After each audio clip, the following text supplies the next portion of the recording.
Alors, je suis Daniel Fauché, je suis président de la châtaigneraie de Limousine, qui est un pays en Haute-Vienne, qui a 88 000 habitants et 73 communes et 6 communautés de communes. Le projet qui a été lauréat est une expérimentation d'habitat participatif. Pourquoi avoir choisi cette thématique au plus profond de la Haute-Vienne? Justement, ça a du sens parce que nous avons la nécessité de revitaliser nos villages, nos bourgs, nos centres-bourgs, nos petites villes. Nous avons de l'habitat qui n'est pas forcément valorisé, notamment des grandes bâtisses qui demeurent après, par exemple, une salle des fêtes qui a connu une première jeunesse et qui après a été, une nouvelle salle des fêtes a été construite, des services publics qui ont fermé, on se retrouve avec des locaux de l'ancienne poste, de l'ancienne perception. Et troisième point, on a senti qu'il y avait à la fois chez des personnes, je dirais seniors, mais aussi des personnes plus jeunes, des envies de vivre autrement la ruralité, de se retrouver ensemble sur des habitats regroupés. Donc, à partir de ce constat, on a réfléchi à ce projet d'habitat participatif. Nous avons, bien entendu, élaboré ce travail en parfaite réflexion avec les élus communaux. Nous avons fait du repérage, repéré un certain nombre de bâtiments, fait un appel à manifestation d'intérêt sur l'ensemble du territoire. 8 communes se sont manifestées et à ce jour, 5 bâtiments sont retenus et nous sommes là, nous allons rentrer dans la deuxième phase qui est la phase de recherche, je dirais, de locataires, d'habitants et aussi de financement pour rénover ces bâtiments qui sont parfois anciens et qui ne répondent pas aux normes d'habitabilité et de confort actuels.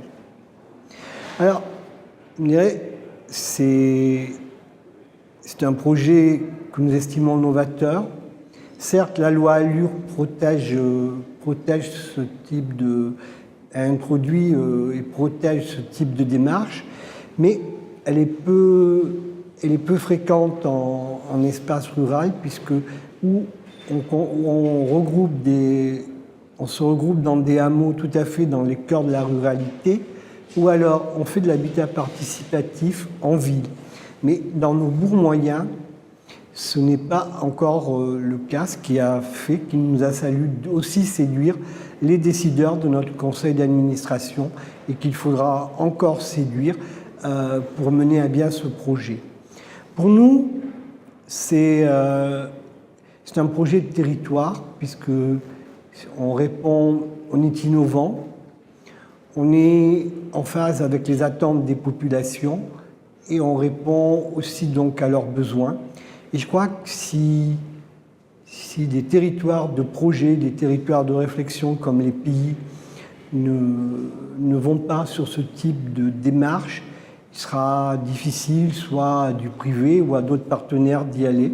Donc c'est un petit peu tout ça qui a fait que nous avons délibérément décidé de réfléchir et d'agir autour de cet habitat regroupé, de cet habitat participatif.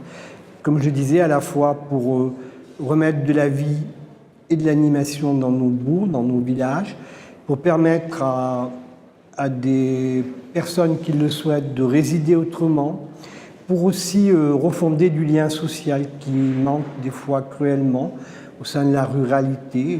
Effectivement, s'il arrive sur un immeuble collectif de ce type, une dizaine de personnes, des enfants, ça peut permettre des gens qui auront envie de s'investir dans la vie de la cité. Alors, les difficultés rencontrées, la première était de séduire, de décider le conseil d'administration, puisque nous sommes effectivement un petit peu hors champ.